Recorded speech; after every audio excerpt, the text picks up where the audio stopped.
you all here again. Happy Tuesday. So here is the question of the week. Are you ready? Question of the week? Okay, so this is the question. I a while ago, in 2015, when we lived in Oregon, I had someone that called me from the Florence, Oregon prison. Okay, so he's in a jail, and somehow he got my number. And he said he has been up to some pretty bad stuff. He was incarcerated for 7 years at the age of 17. And he wanted to know, his name is Noah Schultz. He's actually quite well known today. There's a documentary, I'll tell you a bit about him. There's a documentary that's coming out on him that they've made about him.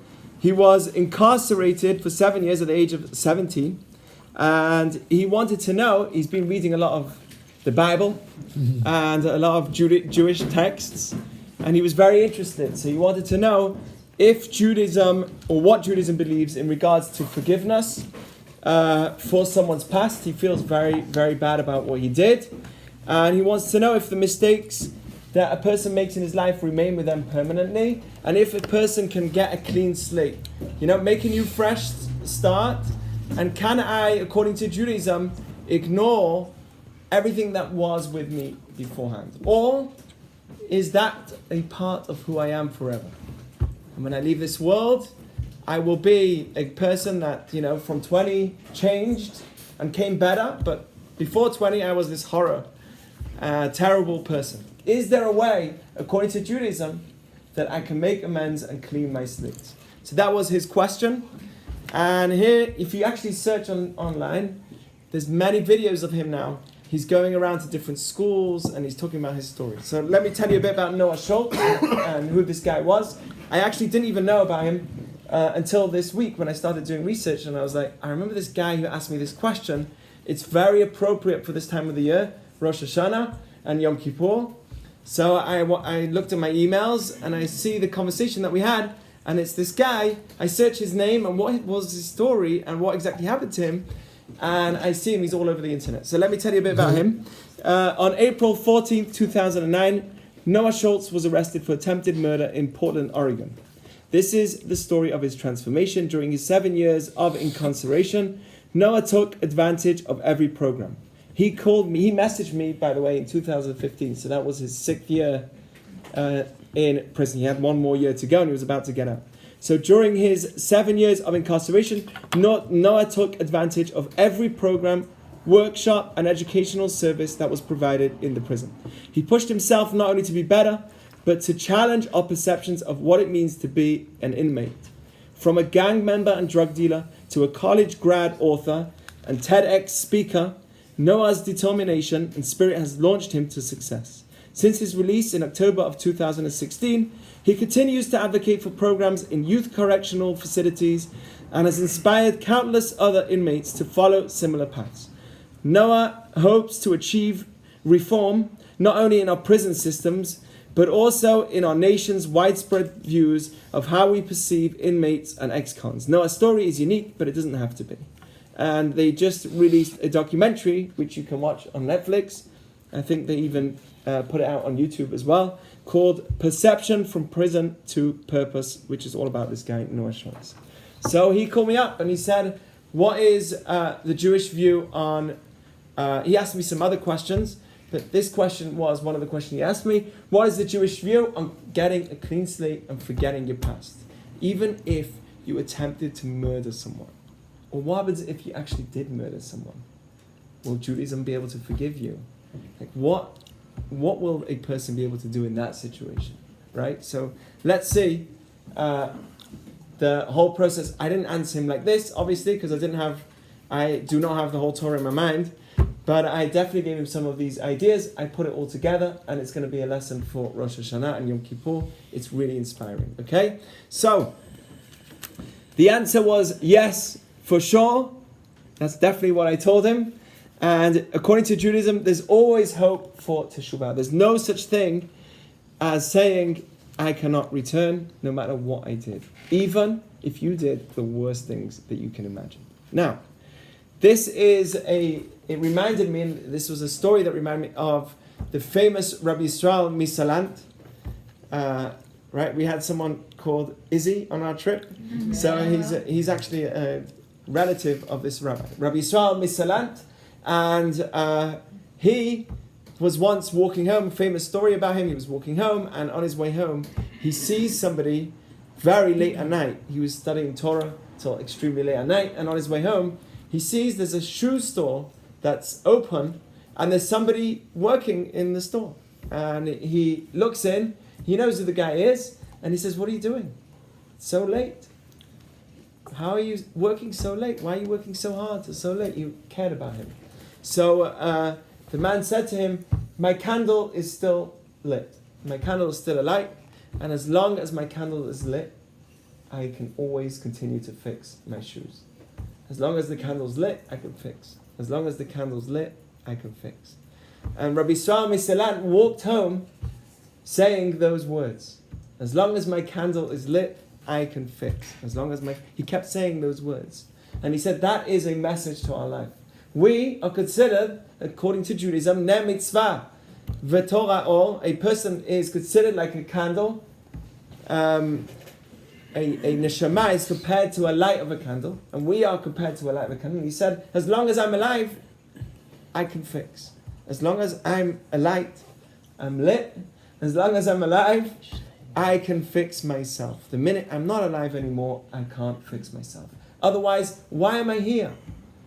No one, no matter how bad they are, and no matter how bad they have become, should say to themselves, I cannot fix myself in the situation that I'm in. I'm a waste.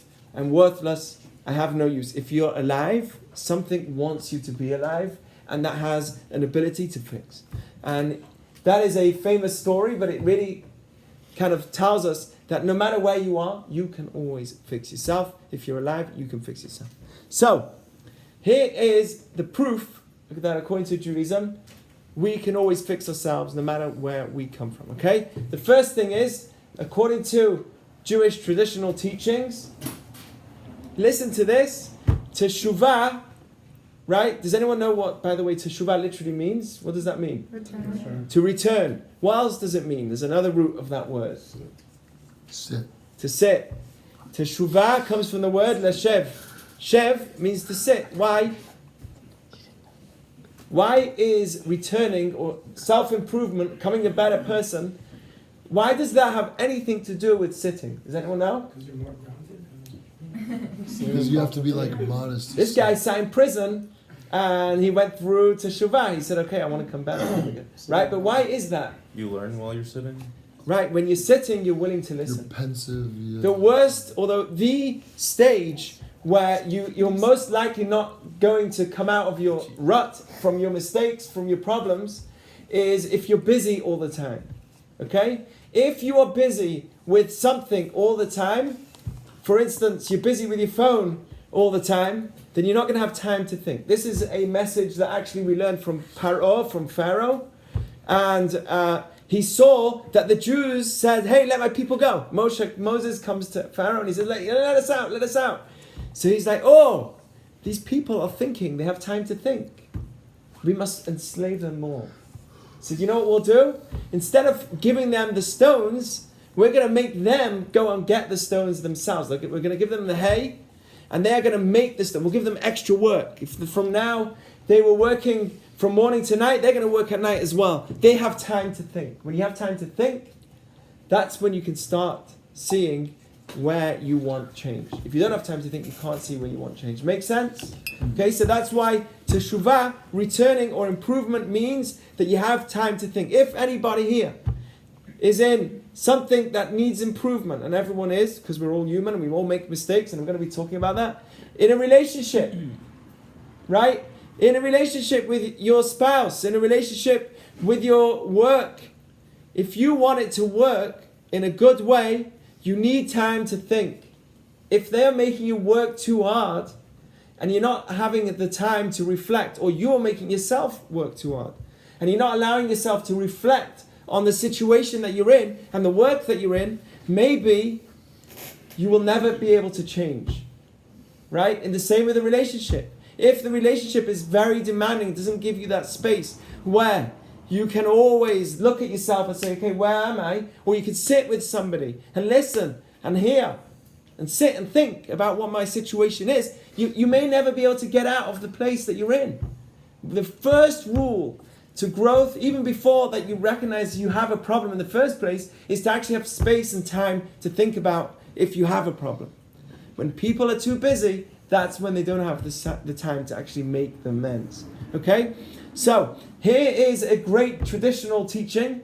According to Judaism, there were 7 things that were created before the world was created. Okay?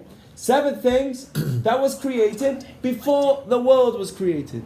And one of them was Teshuva. Okay? Right? So one of the things that were created before the world itself was created was the ability to improve. Now why? Why do you need that concept to be created before you have a physical reality? Before you had a physical world, we had this concept which allowed us to return from our mistakes before it comes. So here, let me give you some philosophy. Stay with me. But here is the philosophical idea behind it. And then you'll understand how powerful Teshuvah really is. Okay? Here goes the idea. Okay? We understand that truth, okay? Truth means that if somebody does something wrong to you, they need to have justice. Agree?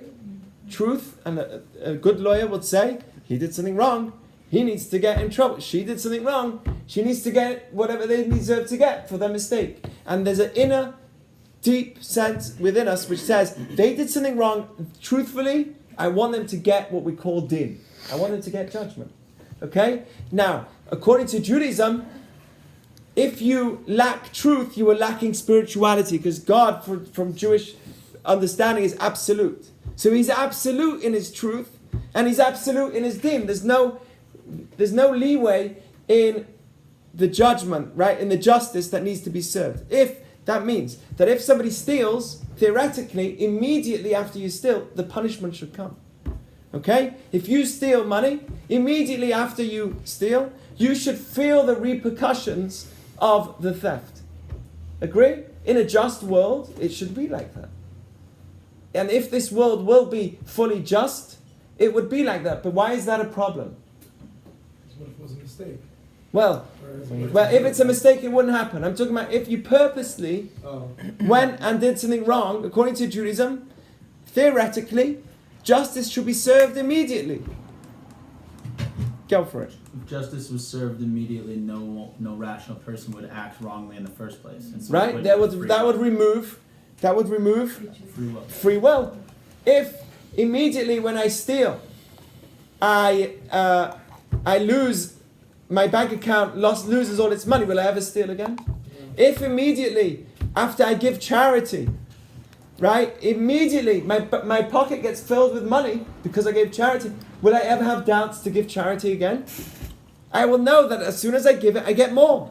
See, so a perfectly just world is a non-human world. It won't allow us to have free will. That's, by the way, one of the reasons why this world that we live in isn't perfect for us all the time. Because it allows us to live in it.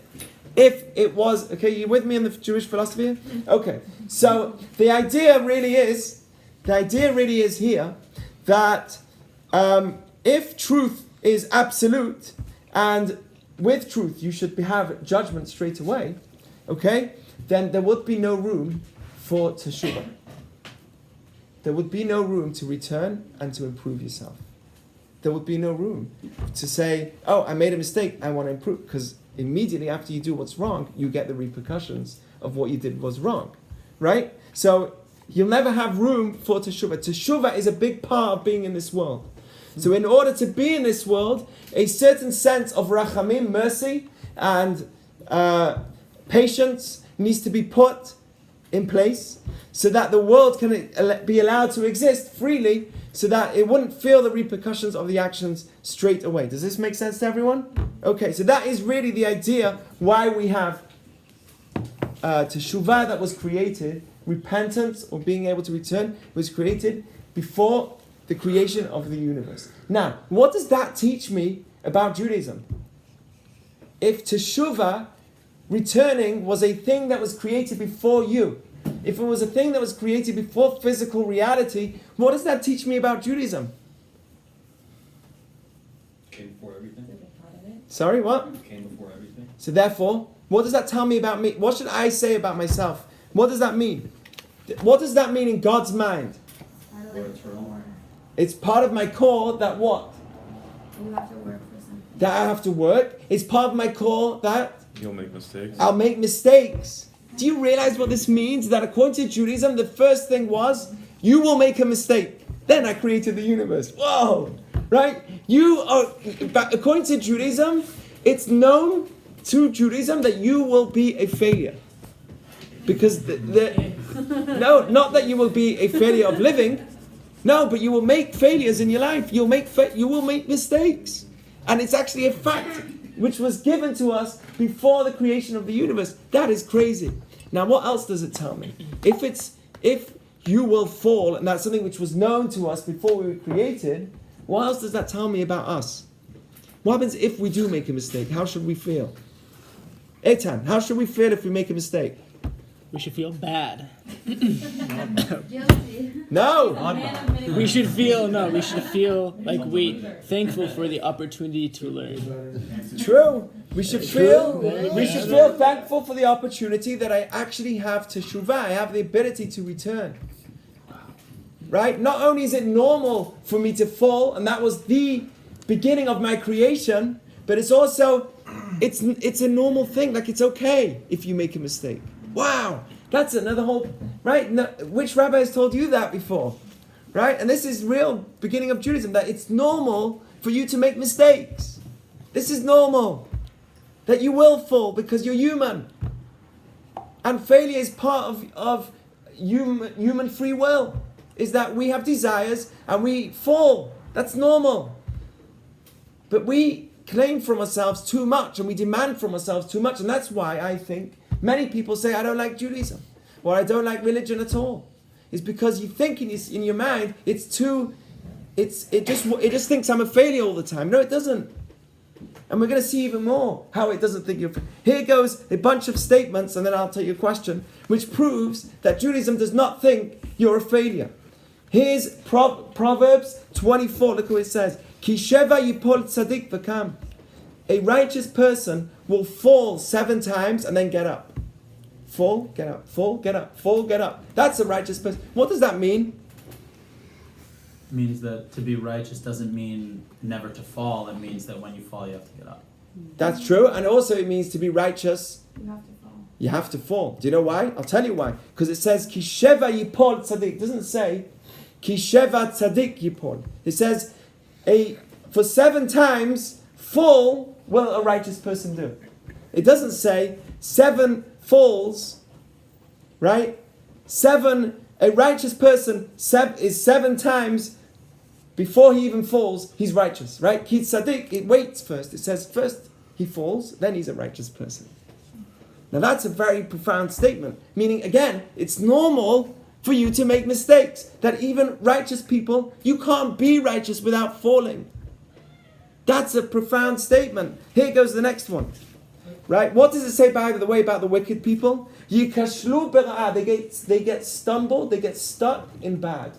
They say, oh, I'm a failure, I'd made a mistake, and they get stuck there. They think, that's it, this is me now. Right? What does the righteous person do? He gets up and he gets up and he gets up and he gets up and he gets up. He falls, he gets up. Oh, I messed up today, but tomorrow's a new day. Let's go. Right? That's a righteous person. And that's normal. Here goes another one. Ki Adam, because a human, by the way, Adam, it means mankind, for humanity. And tzaddik ba'aretz, there's no such thing as a righteous person in the world.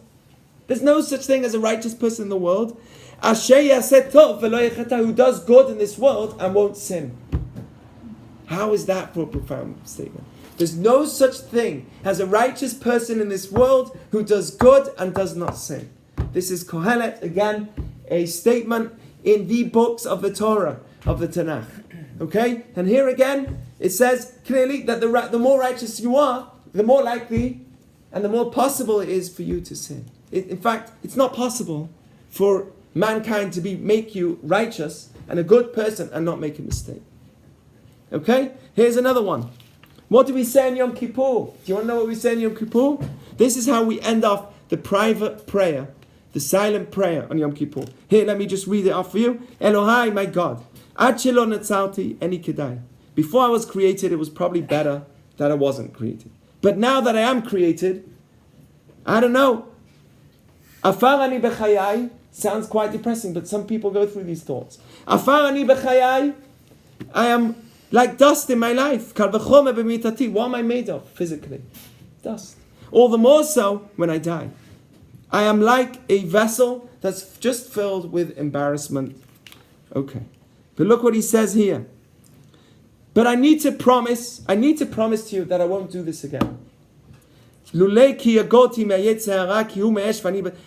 I am afraid though that I have an evil inclination. I have a human desire.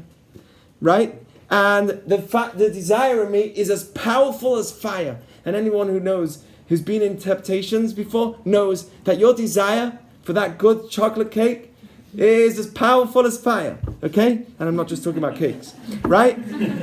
It's as powerful as fire. Vani basar v'dam. What am I? I'm just flesh and blood. What am I made of? Dust. And I've got this fire in me which is like, oh, right? That's what I'm made of.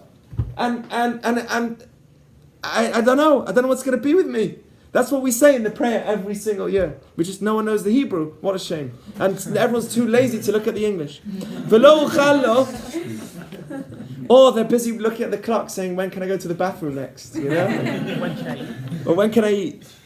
When I eat, there's like hours from now. Don't look at the clock for the eating part. Then it takes slower, you know what I mean? So, the body's made out of fire. Not the body, my spirit inside me, the desires inside me is fire. And me, I'm made of flesh and blood. I can't overcome it. And I'm gonna, I know that in the past, I just continued to do more. However, please, I ask you, that help me, and may it be your will to help me, that I don't continue to do wrong. And what I did in the past, please wipe away without giving me pain and challenges and sicknesses. Because in a just world, when you do what's wrong, right, logically, there's a consequence for your actions. Actually, we're happy when consequences to actions happen in this world, not to us. When somebody else did something wrong and we hear about the consequences that happened to someone else, we're like, they deserved it.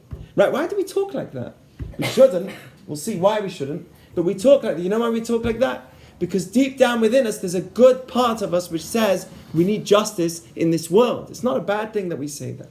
A deep down sense says we want justice in this world. And that's why we say it. Okay.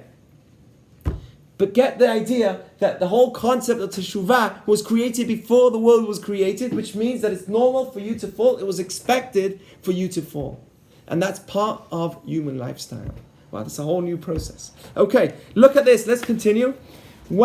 How many blessings do we say in the silent prayer of the week? Does anyone know? 18. It's called, what's the prayer, silent prayer called?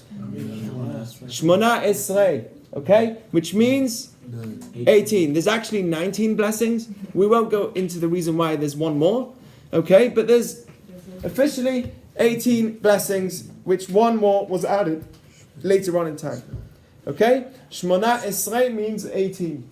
That is the name of the silent prayer. Which prayer is the first one of those?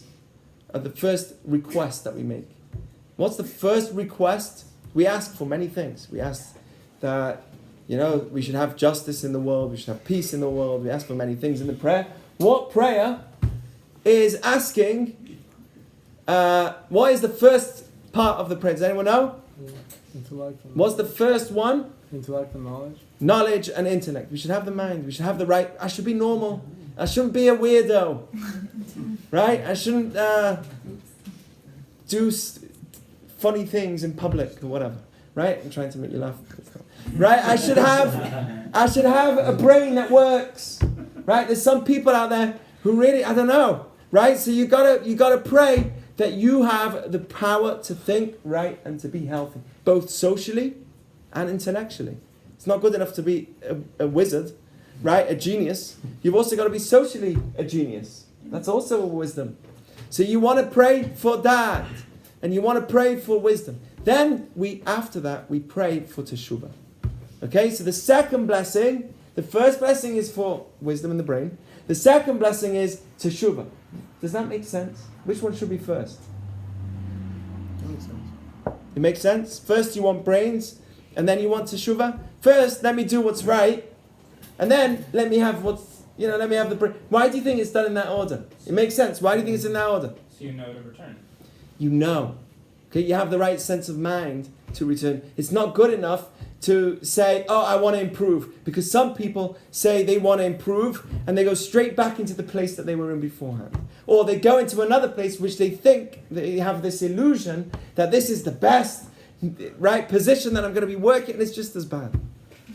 You've still tied to, so you need the wisdom to know what it means to return. Okay? So that is the reason why.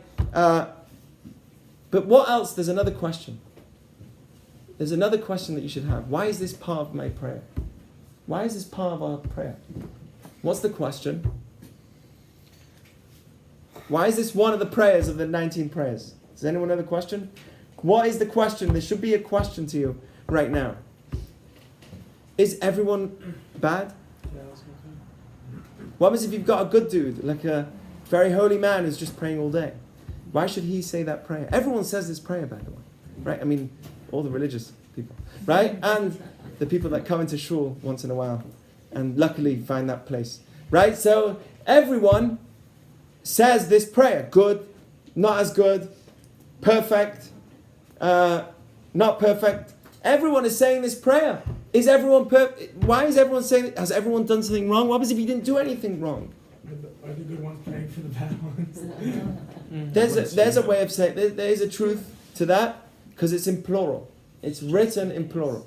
But there's actually, in some ways, it's personal. Okay?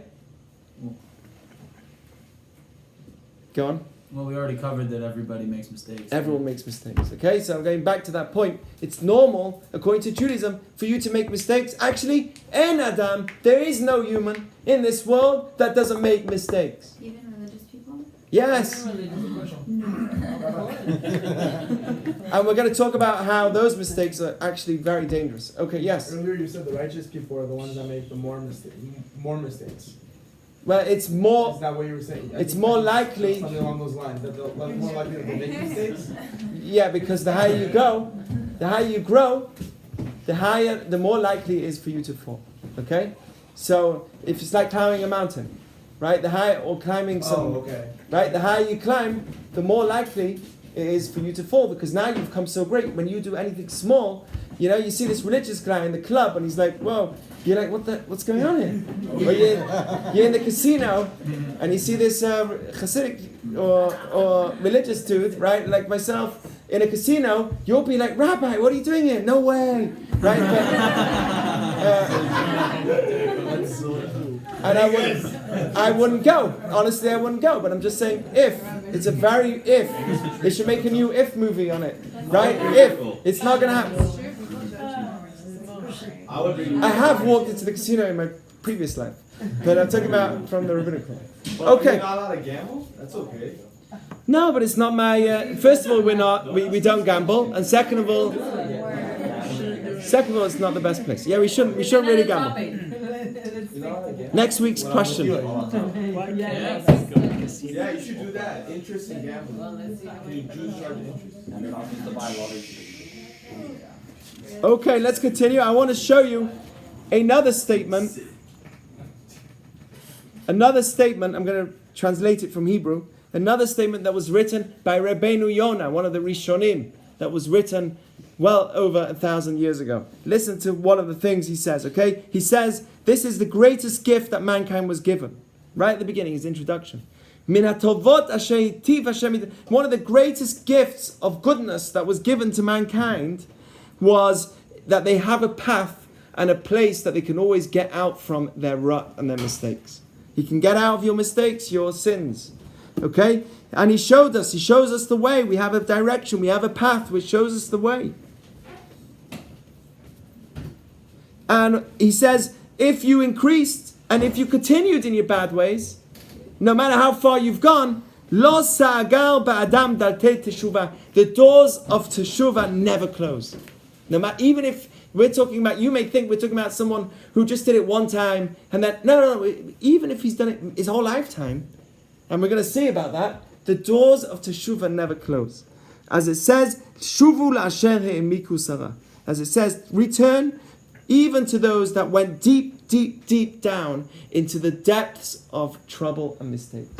Yes. So it seems to me like repentance is, in a way, like unlimited. You could always repent. No matter What's what. stopping me from doing something intentionally and then saying I'm going to repent? Like eating the non-kosher food and saying, hey, let me just have it. Tomorrow I'll repent. So we're going to talk about that, which is somebody who says, I will do a mistake, and then tomorrow I'll do it again, and then the next day I'll do it again, and then later on in my life, I'll become a better Jew.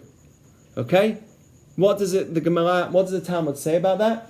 I don't know. Okay, the Talmud says, the Talmud says, I'm sure it says something. I don't know. this is another discussion, we'll talk about it now. So next time you'll know. This is called, AskMoses.com. okay, is that actually a thing? Oh, I know who that is, I actually know who that is. That's me. Va'omer, there's actually a website. Va'omer, echtev v'ashuv. Echtev v'ashuv. If somebody says, I will return, I will sin and then I will return. I will sin and then I will return. En maspikim biyado la'asot teshuva. He will find it very difficult to do teshuva. It says. It doesn't say it's impossible, but it says en maspi. It's something which will hold you back from doing teshuva. Why? Because you're intentionally. You're intentionally doing it, and what else? You're not really repenting. You don't regret it. You're learning, you're training yourself to do something wrong and say that I'm okay with it. Because I'm okay with it now because if you live that lifestyle like that, then eventually you're just gonna end up doing that your whole life. It's like next week I'll eat healthy. Next week I'll eat healthy. Don't do that. That doesn't mean it's not, that does not mean, and Maimonides himself says, that does not mean that it's impossible. That doesn't mean that you can't return. But somebody who says that always, and keeps saying that for most of his life, en maspikim biyado lashuv. It's going to be very, very difficult. And he actually gives me a list of 24 things that makes returning very difficult. He gives me, for an example, somebody who influences the public to do bad. Not only does he do bad, but he influences the public to do bad as well. Okay? So not only does he hang out on some dodgy website, he causes hundreds of thousands of people to be on this website as well. Oh, okay? So what's that website where all the murderers are on? What's that called? They were talking about it. Live leaks? No. It's like a new Facebook. No, different Facebook that they have. They have their own Facebook. Chan, like 8chan or something. 8chan. You hear about 8chan? We get shut down. See, I know more about things than you. 4chan and 8chan. What's the 8chan? Oh, I shouldn't be saying this is public. So anyway, we shouldn't. Nothing. Doesn't matter. We're all Jews. Don't worry about it. No one's gonna search it after. Well, if you search, You can't search it up, it's shut down. oh really? Search it? Yes. Perfect. Okay, so basically that's the website where all these serial killers would go on, and they'd use that instead of using Facebook to show off the hate. Okay? But somebody like that, who not only does hate, but also promotes hate, or a leader of hate. So he's the gang leader. For him, it's going to be very difficult to come out. Okay? So there's 24 things, there's a list of 24 things that make it very difficult for you to come out of your rut of your situation. Never go in there, right? If you know you're doing something wrong, don't influence people to do wrong as well. It's going to make it much harder for you to do it. Do it quietly. At least that way, it'll be easier for you to get out of it. Don't push the whole world into that place, because that is not good for you. Okay, that's going to be very hard for you to get out of it.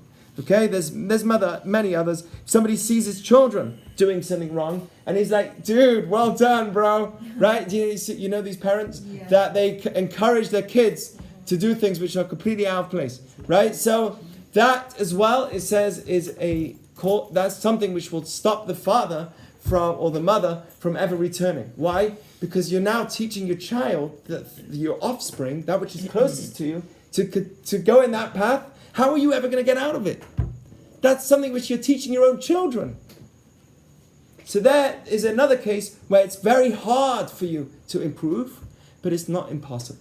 Okay, so a parent who spends his whole lifetime giving his child drugs, I'm giving an extreme example, and teaching him the beauty of weed or things which are worse. Sorry, weed's not bad. No, it is. Right? So, right, the beauty and how healthy smoking pot is all day. It's great for your brains. Right? It's brilliant for your brains. It's good for you, right? Hotboxed all day. Right? So what do you think that child is going to do? What do you think that's it's going to be very hard for the parent to get out of it. It's just going to be very hard because it's just, look, this is what I've been teaching my child. Unless he gets to a point where he sees his kid losing his mind, and then he's like, oh no! And even then, it's like, maybe it's too late, maybe, it's very hard. So there's 24 things he lists off it. I'm not going to go through them all. You can find them on my website, on slate.com. Our website, I'm saying ours, it's everyone's website. So you can find more information there. But it's interesting to know that there's 24 different things that can cause you to do something wrong. Okay, let's carry on. We almost finished. We'll do a bit more and then we'll finish off. Okay? What are the different types, or what's the process of improvement? Okay? Does improvement mean that I just say, sorry up there, I'll see you next Yom Kippur, and for this one, I'm back into my business. Right? So it doesn't mean just once a year you look up, what does it mean? Saying that I want to return. This is mentioned many times in the Torah, that v'shavta ad Hashem, you return to God, you become a better person, you do the mitzvot, right? But what does it really mean to improve, self-improvement? What does that mean? Does it mean you throw two fingers in the air and you say, God, that, or is it better if you take out your phone, you put the light on and you wave, right? And then you're forgiven. Like what do you have to do to be forgiven? What do we, according to Judaism, is there a process, or is it just like this mundane idea? I regret it in my mind, right? What is the process? Isn't it like 4 to 5 steps? The steps, yes. Yeah. Regret, feel remorse. That's one stage. What else? Shall I tell you? Admitting you made a mistake. Admitting. What does admitting mean? Admitting that what? Like you take ownership. Admitting means you say it with your mouth. You speak it out loud. Okay. That doesn't mean, by the way, if it wasn't done in public, that you should go around in the public and say, hey, I'm a sinner. look how bad I've been. Guys, I want to let you know about my thing this week. I've been messing around with a bunch of people, and I got into this crazy deal, and I may have to go to prison for it. Is that a good thing? No. If you've done something wrong, and it's not public, don't publicly. You come into the rabbi's house. Hey, Rabbi, 1 second. I don't know if I locked my car. It's Shabbat. I don't know if I can check from the window. Wait, the lock key. Dude, you're in the rabbi's house. Don't publicly let everyone know that you're driving on Shabbat, At least if you've got your phone, put it under the table. No, I'm joking. We all know that you're playing with your phone under the table on a Shabbat table. Okay? So easy. Daddy, why is he on his phone? It's like driving. So I've got a theory. Playing on your phone in the car whilst driving is the same thing as playing on your phone in the rabbi's house on Shabbat. The same thing. It's the same thing. It's the same thing. You know what I mean? No difference. Zero. Same dude. They both think they're gonna die. Right? Isn't it true? We all know. Just put your phone away for a few hours, for goodness sake. Anyway. Right, so... Right, there's 4 types of improving yourself, okay? There's 4 stages. We just said it. One of them is to actually speak it out, okay? The first stage is... I'm looking at the wrong thing. 1 second. I've got so much texting. Don't worry, Dan, I'm not going to go through the whole class. So, the first thing is abandonment. I would love that. You don't like it? I would love for you to do that with us. But don't. This is good. Okay, the first stage is abandonment, which means that you stop, you completely leave the place that you've been in the first place. By the way, how do you know if you've really left it? Maimonides says this is the biggest sign, the greatest sign of mankind's free will, and it's the greatest sign that you've really improved. What's the one way to know that you've for sure gone away from this thing that you used to be in? Not to repeat it. Right? When not to repeat it? If you're in the same place, with the same person, in the same town, in the same house, because if you're somewhere else, then maybe that temptation won't be as strong.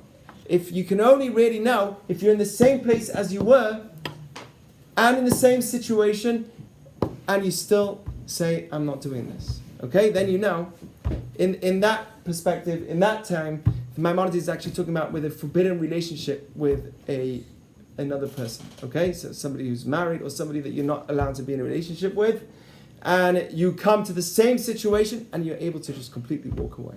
That shows that you are completely overcome. So Maimonides asks a fascinating question. This is brought down in the Talmud as well. What happens if you come old? Yeah, you failed your whole lifetime, then you came old, now you can't be in the same situation, right? Because you're just an old man or an old person and you can't be in that same situation again. It was only a young thing, right? So what happens if you come to the same, you can't go back to the situation? How do you know if you've done Teshuva? How do you know if you've come back? Maimonides says, even so, even if a person who's 99 years old spent his whole life doing the worst things, if the last day of his life he says, I regret everything I did, he still may have and will have a portion in the world to come. Isn't that crazy? No matter how bad. Now that's very hard for us to understand as humans. If somebody does something wrong to me, I won't forgive him. I'm sorry, especially if it's something really bad. I can't, at a certain point you can't forgive. It's very hard. But this is the unique quality of our spiritual understanding of how God works, okay? With his ultimate infinite ability to forgive. Okay? So, the first case is abandoning the situation, stopping the action immediately, completely. And that also means you won't come back to it again the next time. Step 2 is a commitment deep down in your heart that you're not going to do it again. Not only do you stop it because it makes you feel not good, you also stop it and you say to yourself, deep down in my heart, I'm not going to do this again, right? That's called commitment. The first is abandoning the situation. The second is committing deep down that you're not going to do it again. The third is regret. Now comes this feeling of, I can't believe I ever did such a thing. I'm so embarrassed of how I used to be, right? Anyone here have memories of when they were 16 years old, doing stupidities in high school, right? We all know. Talking to you. Right? So I'm looking in the mirror. Right? So we all know that when you're 16, but there's a certain point where you have an embarrassment of the past. By the way, it says anybody who's embarrassed, just by being embarrassed of the past, he's forgiven for all of his wrongdoings, for all of his mistakes. Isn't that crazy? Somebody who just feels embarrassed of his actions, that comes deep from within, he has the ability to be forgiven for all of his wrongdoing. Okay, let's continue. Regret, and the last is confession, when you actually speak it out to the details of the problem that you did. Okay, and he brings proofs from different verses in Jeremiah, in Hosea, in many other places. But let me tell you something crazy. What happens if you did something which is liable to capital punishment in Judaism? Yes, Judaism has capital punishment. You know that, right? So we spoke about it on Shabbat. Judaism has capital punishment. It doesn't enforce it, doesn't try to enforce it. It actually prefers, like it says in Yecheskel, in many other places, Judaism prefers that God basically himself says, I don't want death. I just want people to return and make this world a better place. I don't want people to die. I don't want evil to people to die. That's actually a statement in Yecheskel in chapter 18. Isn't that crazy? So, according to Judaism, we have a capital punishment to show me the severity of the sin. But what happens if somebody did something which is deserving of capital punishment? For instance, murder. could they themselves, going back to the original question, be forgiven? What do you think? Yes. Yes, so there's different stages, okay? The first stage is just saying Teshuva, which is the 4 things that we spoke about. The second stage, I hope you guys are remembering all of this. The second stage is Teshuva and Yom Kippur. That will help you atone for things that you did, which you are forbidden to do, which are called elot ha'aseh. There's positive transgressions. For instance, there's things that we're meant to do, like we're meant to have a sukkah on Sukkot. We're meant to have a lulav and a etrog. There's many things that we're meant to do. Obviously, on the level that we are, on the level that we've been brought up as growing as much as we can. But there's many mitzvot that we are meant to actively do. That alone, if you miss them, just Teshuvah alone will be able to repent. But there are things that we do that are called lo ta'aseh. These are negative commandments, and they need Yom Kippur as well. So you've got Teshuvah and Yom Kippur. The third stage is things which, like murder, or things that deserve the capital punishment. That needs Teshuvah. It needs Yom Kippur, and the Talmud says it needs Yisurin, it needs challenges. It needs consequences or suffering during the time that a person goes through this world. Okay? So if a person does something which is chayav mitah, which is deserving of a capital punishment, or something which is called karet, which is a more severe sin in Judaism, then they will have suffering in their life. And that's why many people, when things go wrong, and by the way, suffering is even if you take the wrong coin out of your pocket. When things go wrong, they say, may this be a kapara, may this atone for my mistakes. May this atone for my mistakes. As if to say, because it really is, every time something goes wrong for you, you're meant to say, oh, this got rid of all my mistakes. Thank you. Thank you. Yes, that idiot that threw all that ice on my head during the Shabbaton. Thank you. No one did that. So thank you. This was for a stupid thing that I did the other week, which is deserving of punishments, which are much worse than a regular transgression. Thank you. Wow, that's great. Okay, so that is called Teshuvah Yom Kippur, and the consequence or the challenges that we go through life in itself. Okay, and the very fourth needs death as well. Guess what is the worst thing that really needs death as well? So it needs Teshuvah, it needs Yom Kippur, and it needs to wait until a person dies naturally, right, for the atonement to actually happen. What is that? Does anyone know? Can anyone guess what could be so bad, worse than capital punishment, that is deserving to wait till you die for it to atone for that mistake, to be absolutely wiped off? Well, killing's only a capital punishment. Killing your father. No, there's something called Chilul Hashem. Does anyone know what that means? Desecrating the name of God. Okay, so if somebody walks around, and the Talmud gives me examples, he walks around as a religious Jew, and he gives off the idea that he is committed to Torah and a mitzvot, or as a Jew, he's committed to Judaism, and somebody's like, is this how a religious man is meant to act? Is this how a religious person is meant to act? Then that is called Chilul Hashem. They're talking about Torah. Right? When somebody looks at them and says, oh, wow, this is a Jew, this is a person that keeps the Torah, this is a person that, and they're so special. If somebody says that is one of the greatest things that they can do. But if somebody actually, according to Judaism, would walk around as a very religious person and yet living a very non-religious, cheating in work, doing the worst things that you can imagine, and people are walking around, this is what religious Jews are meant to look like, that is one of the worst things according to Judaism, and it won't be cleaned until the person dies. Death in itself will be the form of cleaning it. Okay, this is written in the Talmud in Pei Chet Amud Bet in 88b. Okay, so which is crazy. It's worse than the capital punishment. Is walking around and giving a bad name for God. Okay, so we have some really cool things that we spoke about. There's much more, but we are not going to continue. We will take some questions. There is, by the way, one last factor. This is crazy. If somebody does teshuvah from love, which means they do it for the real reasons. They say, I want to be a better person because it's the truth, Maimonides says in chapter 8. He says, I want to be better, not because it's good for God, or not because it's good for, I'm going to get rewarded for it, or I'm going to get punished for it.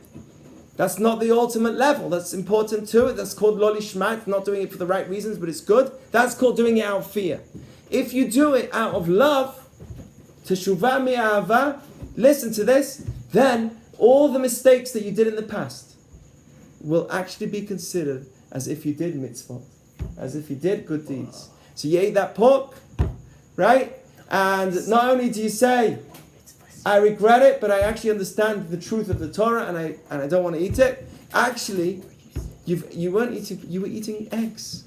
You weren't eating pork. You were doing a mitzvah to help make your body healthy for work, right? So, if you actually do something which you regret, and you don't only regret it out of fear, you regret it out of love, which means I do it because of the truth behind the reason of doing it. That's what Maimonides says, because it's the truth. Then you know that you've done teshuvah from love. This is what he says. Haved me'ava, v'olech b'netivot ha'chokhmah. Somebody does things out of wisdom, and he goes in the path of something which is wise. He understands why. Lo mipnei davar ba'olam, not because of any other motive. V'lo mipnei yirat ha'yira'ah, not because you're afraid of getting punished or because it's bad. Ela oseh ha'emet mipnei shu emet. You do truth. You act honestly because you know it's truth.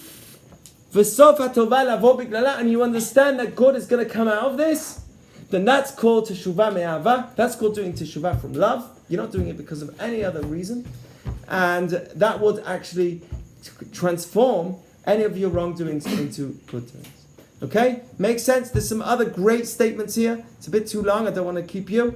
But there are many, many other statements about this which can really make you understand the power of Teshuvah and the power of being able to return. And we have this gift. It's such a beautiful idea. Teshuvah was created before the universe.